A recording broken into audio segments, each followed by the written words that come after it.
I'd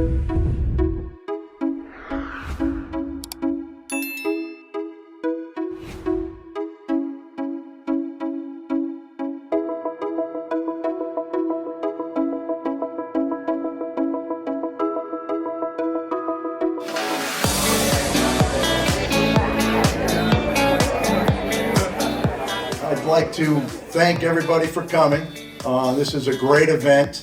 I'm going to have a few welcoming remarks. I'm going to introduce our fire chief to make some awards.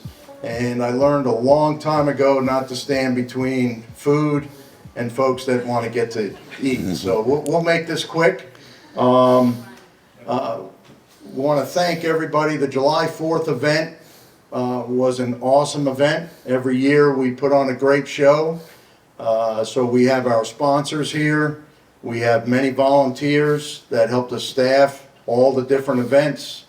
I want to thank Marika Henry for leading the effort, our public safety department and police chief, our facilities director and the maintenance department. I could go on and on, but this is to recognize everybody's hard work and for making that 4th of July a great day. So thank you, everybody.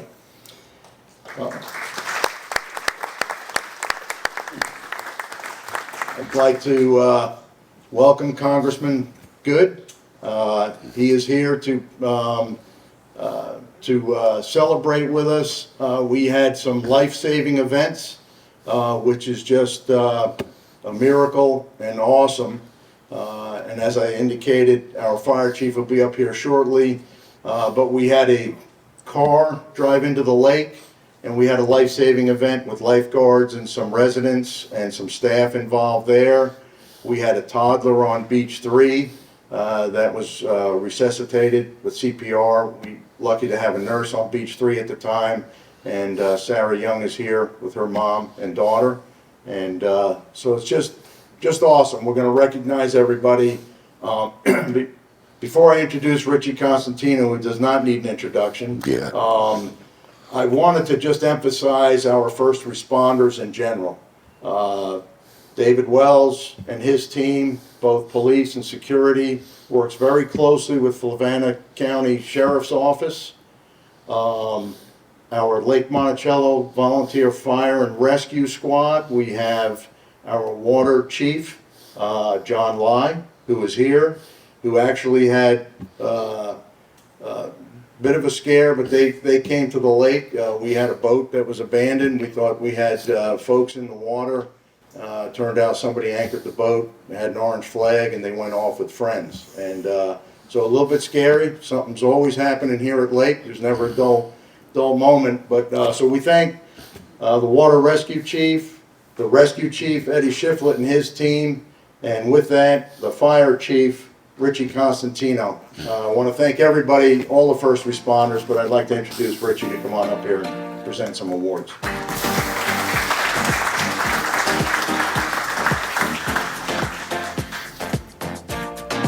Thank you, Tom. Okay, I'm not only here as the fire chief, I'm also the president of our board of directors. For those who don't know, Lake Monticello Fire Rescue and Water Rescue is a private 501(c), and we all operate the 3 operation units, operate under the umbrella of the corporation, along with our auxiliary. On behalf of the board of directors, I want to thank you for this opportunity. At least in the services, the operational units, we have our own awards program to recognize our own people that do outstanding feats throughout the year. This is, in my memory, I'm here 22 years. It's the first time we actually recognize members of LMOA.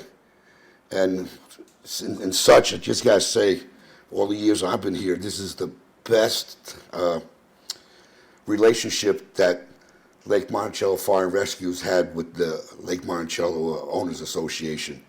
We depend on them so much, and it's back and forth. We help each other all the time, and we're like a family, and that's the way it should be. And with these two incidents that we're going to talk about in a moment, the three chiefs, the fire chief, rescue chief, and water rescue chief, got together. Even though our people didn't do anything really outstanding, we just did our jobs, we felt it necessary that we made public recognition to the lake staff and a couple civilians on those two instances, and that's what we're here for, to bestow some awards. I'm kind of at a loss because I didn't think I was going to be doing this, because I had my guys, firefighters, who were at the boat incident, the car incident in the lake. They were going to come up here and do all this stuff, the incident commander and what have you.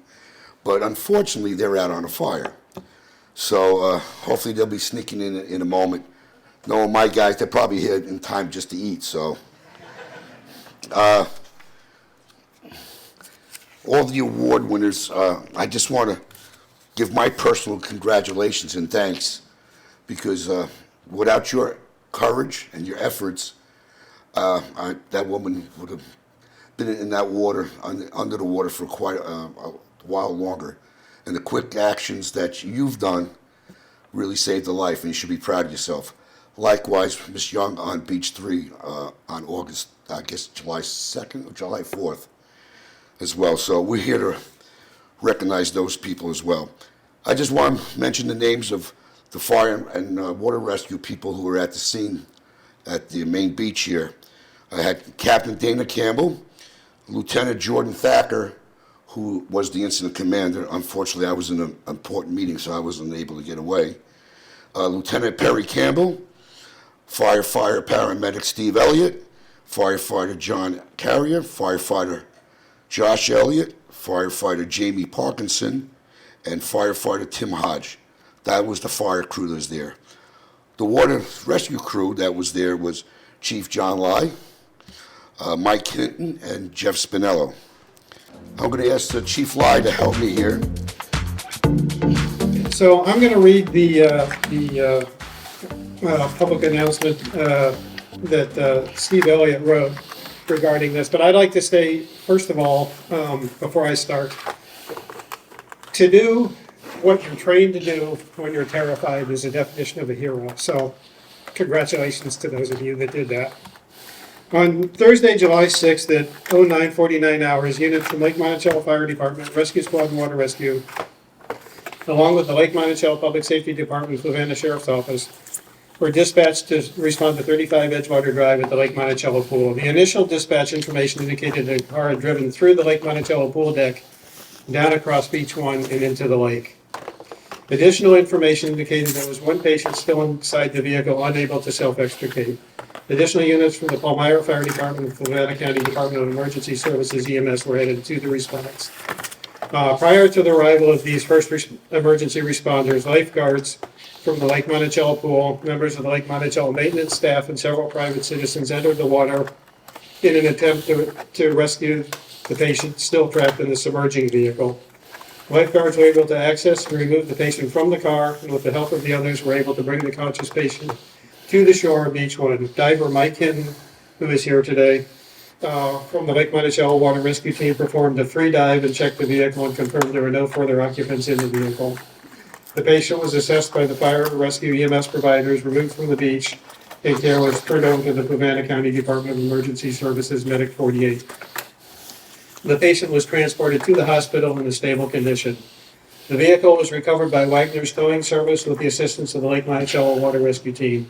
Protective booms were placed on the water's edge to contain and absorb a small amount of vehicle fluids that leaked during the recovery.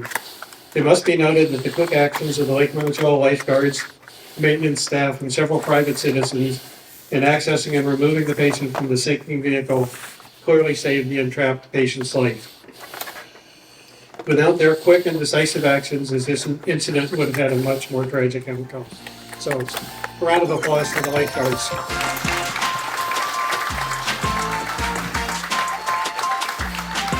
All right. With the help of Chief Lai, when I call your name, can you please come up? This is just the plaque that Lake Monticello Fire and Rescue had made up, and we're going to be bestowing them upon all the heroes that are here today. First one, they're in no order. Paige Tamaris.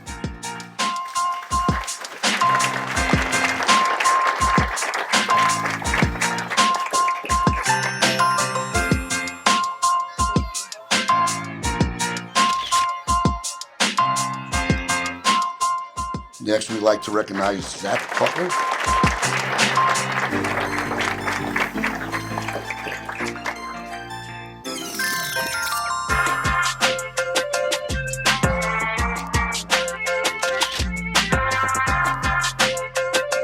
Savannah Peterson.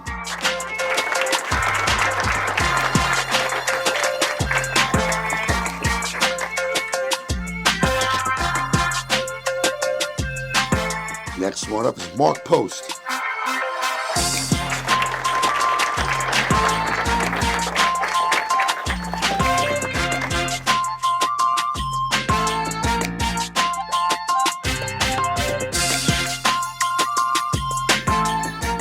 And last but by no means least, Travis Perry.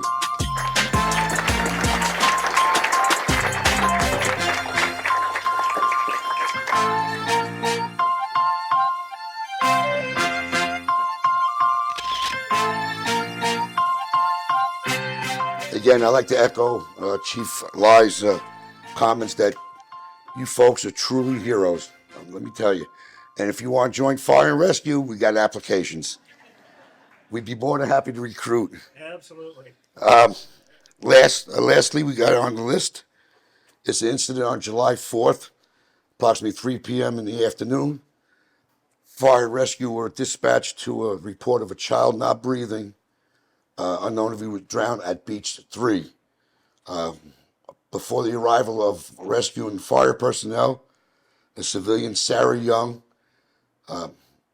took the toddler, began CPR, and brought the child back to the living. Again, a tremendous feat. Again, fire and rescue was still minutes away, and yeah, when it comes to time like that, when nobody's breathing and no heartbeat, every second counts, and she did an awesome job bringing this child back. Sarah, you here?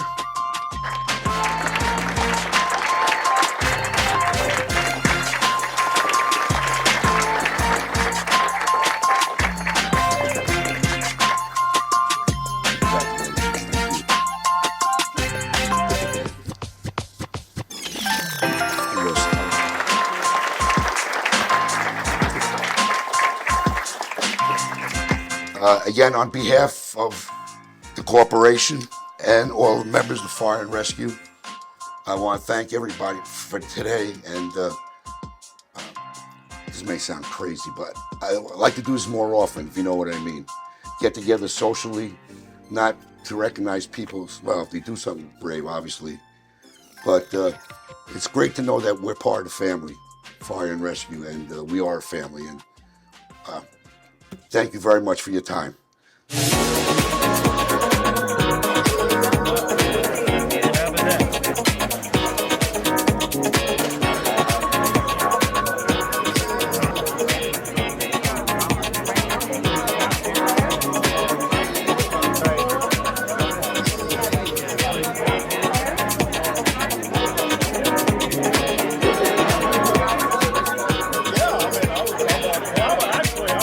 One more interruption, I apologize. I apologize to the congressman, but he would like to make a presentation and speak.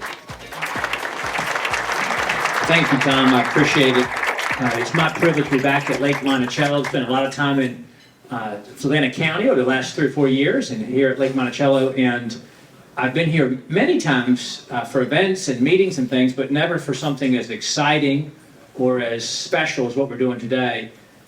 We spend a lot of time with first responders and our fire and safety personnel throughout the district. And when I was on the Campbell County Board of Supervisors, I was the liaison to the fire and rescue teams, and so I spent a little bit of time learning about what you do. And what's so just such a blessing to the community is the volunteers, that you do this on the side, that you do this on top of what you do every day from a work standpoint. We did a couple of national night out events that I attended in Goochland County and Amelia County yesterday, and we're around, of course, a lot of our first responders. And it's been said by many others, but you all are the ones who rush in when others are rushing out, and you never know what that day or that night's going to hold for you, and yet you do it time and time again. So thank you on behalf of a grateful community, a grateful county, in my case, a grateful district for what you do. I did a speech on the House floor just a couple of weeks ago recognizing some rescue squads in the district, and that same day also did a speech to recognize the folks, the young people who were recognized here today. You know, the only thing that outlives us is the impact we have on others, the difference we make in other people's lives, and that's a reminder for all of us, you know, that after we're gone from a place, if the Lord takes us someplace else, or we're gone from this earth, what the legacy we leave behind is the influence that we had on others, the impact we made on other people's lives. Heard somebody say once, people will never remember what you said, but they'll remember how you made them feel. And never in my life have I had the chance to do what the 4 people we recognize today did, which was to literally save someone's life physically, to save someone's life. And so what a tremendous privilege, tremendous honor. And we all would like to think that in those moments of crises that our first responders face all the time, and that our lifeguards hope not to face, that we would do what we've been trained to do, what we've been taught to do, what we hope to do in that moment of crisis. And I just want to also thank, and I don't know Paige, Savannah, and Zachary, I just met them this morning, but I want to thank the people here. I saw some family getting some pictures here, but the people who invested in their young lives to help make them what they are. Some of what we saw, I didn't physically see it, we saw them respond, is what's inside them, what the Lord has placed inside them, how He wired them, how He made them.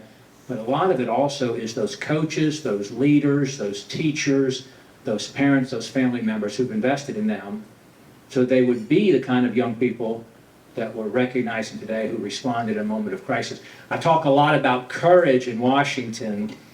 It's in short supply up there, and I talk a lot about it doesn't matter what you believe unless you have the courage to fight for what you believe, to take a risk, to take a risk to self, because we have a natural, God put within us a natural sense of self-preservation, right? To shrink, to avoid consequence or danger.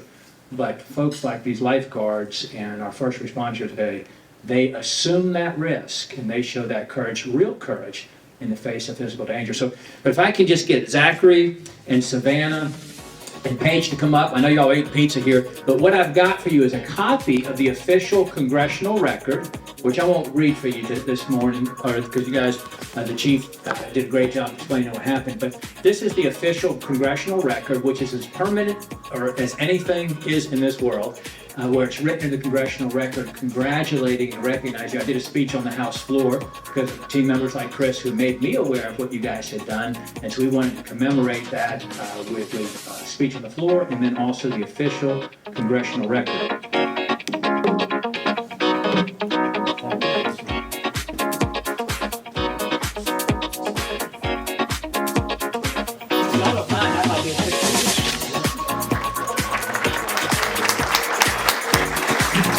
And thank you for the privilege of serving you. There's a lot of things I have to do, but these are some of the things I get to do. It's a privilege to be with you. Thanks for letting me be with you today.